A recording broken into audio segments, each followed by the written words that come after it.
Loposo. Tokomi wapi. Est-ce que moi si na économie na ye akoki pe kopesa mobali mbongo pour aya kodoter? Alors monsieur Papi, pour être en mesure de faire quel travail dans la vie? Voilà les raisons. Parce que la plupart des gens, ils parlent, mais ils ne savent pas quelles sont les véritables raisons. Voilà tout pour les sommaires. Mesdames, messieurs, bienvenue à cette revue de presse.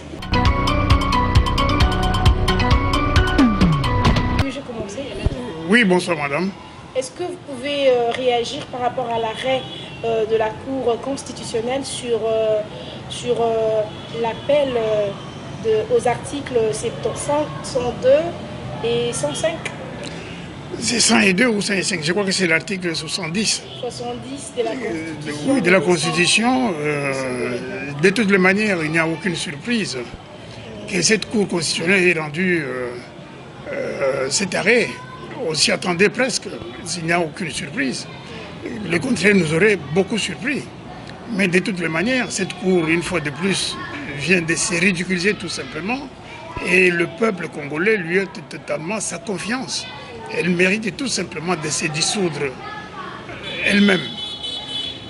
Parce qu'on ne peut pas comprendre que les choses aussi faciles, en français facile ou en lingala facile, puissent aussi chercher une interprétation biaisée que celle de la Cour constitutionnelle. C'est vraiment dommage pour une Cour à laquelle on avait pourtant mis confiance compte tenu de la valeur des gens qui étaient désignés. Alors la dynamique de l'opposition conjointement avec le G7 et l'autre plateforme demande à la population de faire application de l'article 64 de la Constitution. Pensez-vous qu'ils sont en ordre ou c'est du désordre en fait? Non, il n'y a pas de désordre. Le désordre, c'est dans la tête de celui qui a provoqué cet arrêt de la part de la Cour. De toutes les manières, la Constitution prévoit à l'article 64 que si un groupe ou un individu veut prendre le pouvoir par la force, le peuple a le devoir de s'y opposer par toute sa force. Donc, il n'y a pas un désordre, puisque c'est prévu. Mais le vrai problème ici, nous avons fait une déclaration conjointe avec la dynamique de l'opposition, le G7 et le Front citoyen 2016, afin de prouver ou de demander au peuple congolais de se prendre en charge et de s'assumer. Ce que le pouvoir Kabila vient de faire, c'est un coup d'État constitutionnel pur et simple.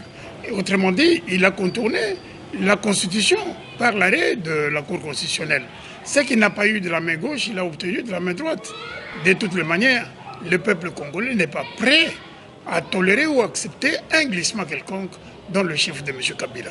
Mais au regard de l'arrêt de la Cour, on comprend que le glissement est déjà effectif. Mais alors, honorable Mbaya, les arrêts ou l'arrêt de la Cour constitutionnelle sont opposables à tous. On sait qu'on ne peut plus rien faire. Pensez-vous avoir une suite favorable par rapport à votre démarche? La suite viendra du peuple. Nous n'allons pas attendre que M. Kabila termine son mandat le 19 décembre. Lui, on doit le chasser du pouvoir avant le 19 décembre. Et sera le peuple congolais se prendra en charge et va s'assumer. On ne va pas le laisser aller jusqu'au 19 décembre. Il va quitter le pouvoir avant le 19 décembre. Et la procédure, c'est un coup d'État apparemment? Non, pas du tout.